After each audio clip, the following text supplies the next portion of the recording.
Einstein once said, everybody's a genius, but if you judge a fish by its ability to climb a tree, it will live its whole life believing that it is stupid.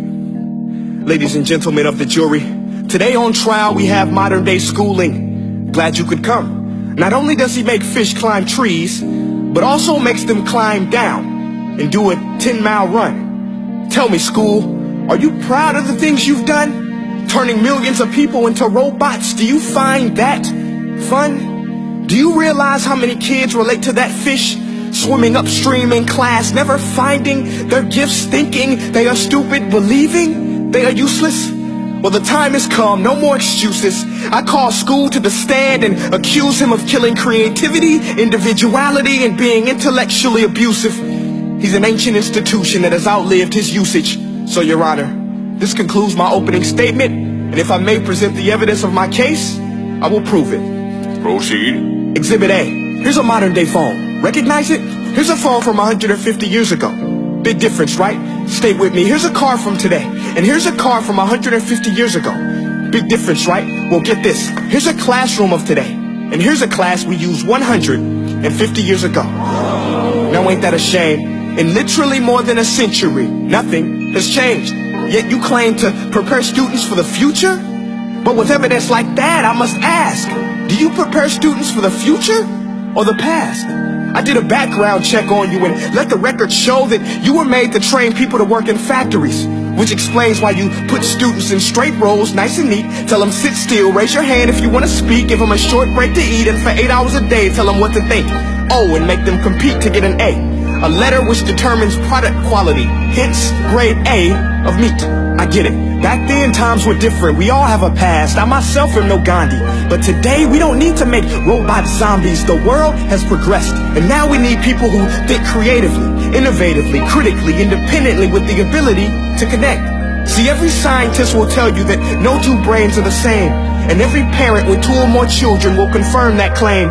So please explain why you treat students like cookie cutter frames or snapback hats, giving them this one-size-fits-all crap. Watch your language. Sorry, Your Honor, but if a doctor prescribed the exact same medicine to all of his patients, the results will be tragic. So many people will get sick, yet when it comes to school, this is exactly what happens, this educational malpractice, where one teacher stands in front of 20 kids, each one having different strengths, different needs, different gifts, different dreams, and you teach the same thing the same way?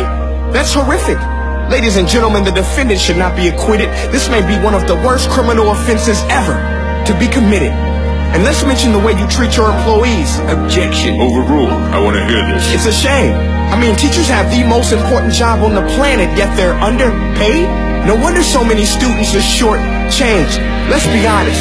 Teachers should earn just as much as doctors, because a doctor can do heart surgery and save the life of a kid. But a great teacher can reach the heart of that kid and allow him to truly live. See, teachers are heroes that often get blamed, but they're not the problem. They work in a system without many options or rights. Curriculums are created by policymakers, most of which have never taught a day in their life. Just obsessed with standardized tests. They think bubbling in a multiple choice question will determine success. That's outlandish. In fact, these tests are too cruel to be used and should be abandoned, but don't take my word for it. Take Frederick J. Kelly, the man who invented standardized testing, who said, and I quote, "These tests are too cruel to be used and should be abandoned." Ladies and gentlemen of the jury, if we continue down this road, the results will be lethal. I don't have much faith in school, but I do have faith in people. And if we can customize healthcare, cars, and Facebook pages, then it is our duty to do the same for education, to upgrade it, change it, do away with school spirit, because that's useless. Unless we're working to bring the spirit out of each and every student, that should be our task. No more Common Core. Instead, let's reach the core of every heart in every class. Sure, math is important, but no more than art or dance. Let's give every gift an equal chance. I know this sounds like a dream, but countries like Finland are doing impressive things. They have shorter school days. Teachers make a decent wage. Homework is non-existent, and they focus on collaboration instead of competition. But here's the kicker, boys and girls. Their educational system outperforms every other country in the world. Other places like Singapore are succeeding rapidly. Schools like Montessori, programs like Khan Academy. There is no single solution, but let's get moving. Because while students may be 20% of our population, they are 100% of our future. So let's attend to their dreams, and there's no telling what we can achieve. This is a world in which I believe, a world where fish are no longer forced to climb trees. I'll rest my case.